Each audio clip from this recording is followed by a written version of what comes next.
రెడ్డి గారికి మళ్ళీ కాన్ఫిడెన్స్ ఏంటి? అదే కొడాలి నాని గారు, మళ్ళీ ముద్రగడ పద్మనాభం గారు, ఆ తోట త్రిమూర్తులు గారు, సజ్జల గారు ఈ టీంనే మళ్ళీ పెట్టుకుంటూ వెళ్ళడానికి ఏమైనా బలమైన కారణం ఉందా? సార్ మా కాన్ఫిడెన్స్ తర్వాత సార్ మా టీం తర్వాత ముందు వాళ్ళు ఇచ్చిన హామీలు నెరవేర్చమంటే సంవత్సరం అయిపోతుంది. జనాల్లోకి వెళ్తే ఎమ్మెల్యేలని ప్రజలే తిరగబడి కొట్టేటట్టున్నారు సార్. అమ్మఒడి ఏది నాకు ఇలేదు, నలుగురు పిల్లలు ఉంటే నలుగురికి ఇస్తా అన్నావు కదా, ఏది నాకని అడుగుతా ఉన్నారు. పాపం ఫ్రీ బస్ అడుగుతా ఉంటే నేను ఇందాక వీడియో చూసాను సార్. వేరే డిబేట్ గురించి మాట్లాడకూడదు. నేను ఇంతకుముందు వరకే ఫేస్బుక్ ట్రోల్ చేస్తుంటే మా అరుణమ్మ వీడియో కనిపించింది సార్. ఎవరికి కావాలంటే ఫ్రీ బస్సు, ఆటో వాళ్ళని ఇబ్బంది పెట్టడానికి ఫ్రీ బస్ ఆల్రెడీ తెలంగాణలో ఫెయిల్ అయిపోయిందని చెప్పి మా అరుణమ్మ ఆల్రెడీ డిక్లరేషన్ ఇచ్చేసింది. మేము ఇవ్వమని చెప్పేసి డిసైడ్ చేసేసింది. మరి ఎందుకు చెప్పారమ్మా?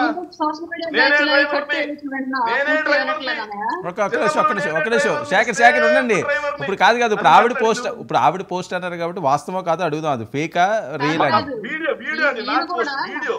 ఇప్పుడు కాదండి, ఈయన కూడా ఈ సోషల్ మీడియా బ్యాచ్ లాగే కట్లు పేస్ట్లు వీడియోలు వింటున్నట్టున్నాడు. పూర్తిగా లింక్ ఓపెన్ చేసి వెళ్ళాలనుకుంటా ఏం మాట్లాడండి నేను ఆ లింక్ మొత్తం చూసిన తల్లి, నేను ఆ లింక్ మొత్తం చూసిన తల్లి,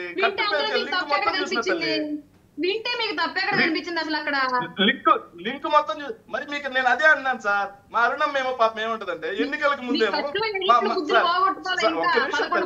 నీ టైం వస్తుందమ్మా మాట్లాడమ్మా, నీ టైం వస్తుంది తల్లి, ఒక్క నిమిషం తల్లి టైం నేను గమ్ముగా వింటా ఉన్నా కదా. మా అరుణం మాట్లాడుతుంటే మేము ఫ్రీ బస్ అన్నట్టుగా చెప్పేసింది సార్. పవన్ కళ్యాణ్ గారు ఏమో ఆటో అన్నకి ఎలాంటి ఇబ్బంది లేకుండా ఫ్రీ బస్ ఇచ్చేస్తామని చెప్తారు సార్ ఎలక్షన్స్ ముందు. చంద్రబాబు నాయుడు గారేమో నేను సేఫ్ డ్రైవర్ని అంటాడు సార్. కానీ వీళ్ళేమో ఎక్కడ కూర్చొని ఫ్రీ బస్ ఎందుకండి, ఆటో వాళ్ళకి ఇబ్బంది జరుగుతుంది సార్. అమ్మఒడి అడిగితే అమ్మఒడి ఎందుకండి, బడికెళ్ళే పిల్లాడికి అప్పుడు మాత్రం ముగ్గురు నలుగురికి ఇస్తామంటారండి. ఇప్పుడు మాత్రం అమ్మఒడి ఎందుకండి, బడికెళ్ళే పిల్లాడికి నాణ్యమైన విద్య ఇస్తే సరిపోదా అంటారు సార్. రైతు భరోసా గురించి అడిగితే రైతు భరోసా ఎందుకండి, వాళ్ళకి ఎరువులు అలాగే సబ్సిడీలు అదేవిధంగా యాంత్రీకరణ చేస్తే సరిపోతుంది కదా, రైతు భరోసా ఎందుకండి అంటారు. ఓకే సో ఆ రోజు ఎన్నికల కోసం వాలంటీర్ల కోసం సార్ నవ్వు వచ్చింది సార్ నాకు.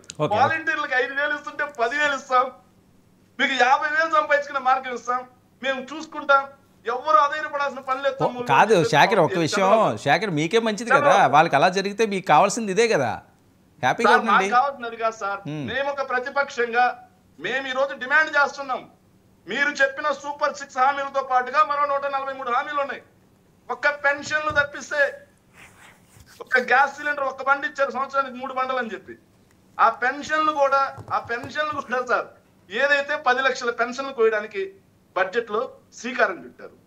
బిగ్ బాస్ సినిమా చూసారు కదా అమ్మా, మీ చిరంజీవి అనేది ఒక ప్రాణం పోసా ఒక ప్రాణం తీసా ఒక డైలాగ్ ఉంటది. 10 లక్షల పెన్షన్లు కోసేసా. అది బిగ్ బాస్ కాదు, ముఠా మేస్త్రి శేఖర్. నేను అడుగుతున్నాను సార్, ఈ ప్రశ్న చివరిగా సార్ ఒక్క నిమిషం సినిమా పేరు కరెక్ట్ చేస్తున్నాం ఏదో మేస్త్రి. చెప్పాలి సార్, చంద్రబాబు నాయుడు గారు రాష్ట్రంలో అందరికన్నా మోస్ట్ సీనియర్, దేశంలోనే మోస్ట్ సీనియర్, నేను కాదనట్లేదు సార్. 3 సార్లు ముఖ్యమంత్రిగా పనిచేశారు.